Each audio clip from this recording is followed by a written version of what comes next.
क्या बिहार की राजधानी पटना में अपनी ही जमीन और अपनी ही जायदाद का सरकारी कागजात दुरुस्त करवाना किसी जंग को जीतने जैसा हो गया है? आखिर ऐसा क्या हुआ कि पटना नगर निगम के आलीशान दफ्तरों में आम जनता की फाइलें एक या दो नहीं बल्कि पूरे 500 दिनों से धूल फाक रही है। हर कोई ये सोचकर हैरान है जो काम डिजिटल इंडिया और सुशासन के दावों के तहत बंद दिनों में ऑनलाइन हो जाना चाहिए था, उसके लिए पटना के लोग महीनों से नगर निगम के अंचलों के चक्कर काटने पर क्यों मजबूर हैं? लेकिन इस पूरी लेट लतीफी के पीछे जो सबसे बड़ा और गहरा सस्पेंस खड़ा हुआ है वो ये कि क्या ये फाइलों का रुकना सिर्फ एक प्रशासनिक सुस्ती है या फिर इसके पीछे कोई बहुत बड़ा टेबल के नीचे का खेल चल रहा है। आखिर पाटलिपुत्र, बांकीपुर और कंकड़बाग जैसे बड़े इलाकों में ही सबसे ज्यादा आवेदन क्यों अटके हुए हैं? क्या जानबूझकर इन फाइलों को लटकाया जा रहा है ताकि परेशान होकर जनता किसी शॉर्टकट रास्ते की तलाश करे? आज के इस वीडियो में इस पूरी म्यूटेशन की धीमी प्रक्रिया के पीछे कौन सा सिस्टम काम कर रहा है और क्यों सम्राट चौधरी सरकार के कड़े निर्देशों के बाद भी पटना के नगर निगम अधिकारी सुधरने का नाम ही नहीं ले रहे। नमस्कार, आप देख रहे हैं YBN बिहार झारखंड। मैं हूं आपके साथ मुदिता त्रिपाठी। पटना में इस समय होल्डिंग म्यूटेशन की प्रक्रिया जिस कछुआ चाल से चल रही है उसने आम आदमी की कमर तोड़कर रख दी है। आसान भाषा में कहें तो अगर आपने अभी तक कोई नई संपत्ति खरीदी है या अपनी पुरानी संपत्ति का हस्तांतरण करना चाहते हैं या फिर ईमानदारी से प्रॉपर्टी टैक्स जमा करना चाहते हैं तो नगर निगम का मौजूदा सिस्टम आपके रास्ते की सबसे बड़ी दीवार बन जाएगा। पुराने मामलों के इस तरह अटके रहने का सीधा असर ये हो रहा है कि जो नए लोग ईमानदारी से अप्लाई कर रहे हैं उनकी फाइलें भी इस बड़े बोझ के नीचे दबती चली जा रही है। नगर निगम के अंदरूनी आंकड़ों को खंगालते हैं तो एक बेहद चौंकाने वाली तस्वीर सामने आती है। पटना निगम के 6 प्रमुख अंचलों में 35 दिनों से अधिक समय से 679 आवेदन पेंडिंग पड़े हुए हैं। जरा सोचिए, 1 महीने से ज्यादा का वक्त बीत जाने के बाद भी 679 लोग सिर्फ एक सरकारी मुहर के लिए दफ्तरों के चक्कर काट रहे हैं। लेकिन कहानी सिर्फ 35 दिनों की नहीं है। नए आंकड़ों के भीतर जो सबसे ज्यादा परेशान करने वाला सच छिपा है वो उन 79 मामलों का है जो पिछले 500 दिनों से यानी लगभग 1.5 साल से एक ही टेबल पर अटके हुए हैं। क्या इसे लापरवाही कहा जाए या फिर जनता की सब्र का इम्तिहान? अब बात करते हैं उस प्रशासनिक गणित की जो ये साबित करता है कि पटना नगर निगम में काम की रफ्तार कितनी सुस्त है। जो आंकड़े सामने आए हैं उनके मुताबिक 36 से 100 दिनों के बीच लटके हुए आवेदनों की संख्या 262 है।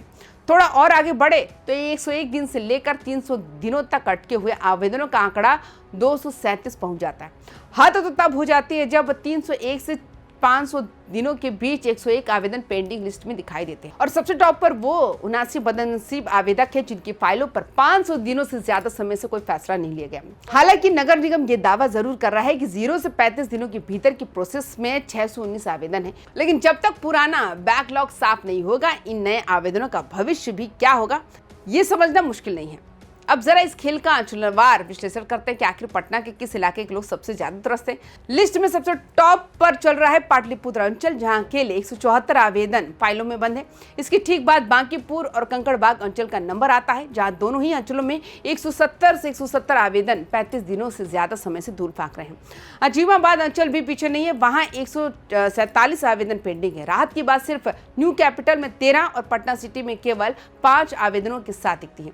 लेकिन पाटलिपुत्र, बांकीपुर और कंकड़बाग जैसे VIP और घने इलाकों में म्यूटेशन का ठप होना यह साफ इशारा करता है कि इन अंचलों की कार्यप्रणाली में कहीं न कहीं बहुत बड़ा खोट है। अब आते इस पूरे मामले के सबसे बड़े हिस्से पर, यानी इसके पीछे का बहाना और सरकार के सामने खड़ी असली चुनौती। जब इस लेट लतीफी पर सवाल उठाया जाता है तो नगर निगम की तरफ से बाकायदा एक रटा रटाया जवाब आता है कि अधिकांश आवेदन अभी प्रक्रिया के विभिन्न चरणों में है।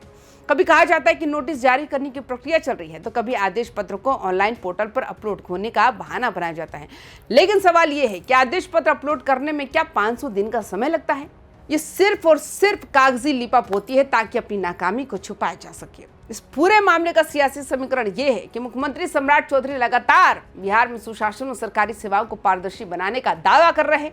वे लगातार अधिकारियों को ऑन टाइम डिलीवरी की हिदायत दे रहे हैं, लेकिन पटना नगर निगम का ये ढर्रा सरकार के दावों की धज्जियां उड़ा रहा है। अगर राजधानी के सबसे बड़े नगर निगम में पुराने लंबित मामलों का शीघ्र निपटारा नहीं हुआ तो आने वाले दिनों में नए आवेदनों की संख्या जैसे ही बढ़ेगी ये पूरा म्यूटेशन सिस्टम पूरी तरह से क्रैश हो जाएगा।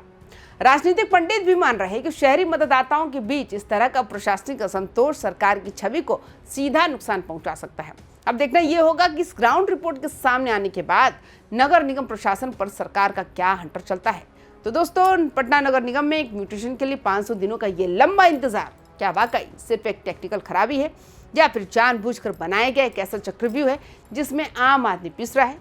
क्या डिजिटल सिस्टम आने के बाद भी बाबूशाही का ये पुराना ढर्रा खत्म नहीं हो सकता? इस पूरी इनसाइड स्टोरी पर आपकी क्या राय है? आप हमें अपनी राय कमेंट बॉक्स में जरूर साझा करें। तमाम खबरों के लिए देखते रहें YBN बिहार झारखंड। नमस्कार।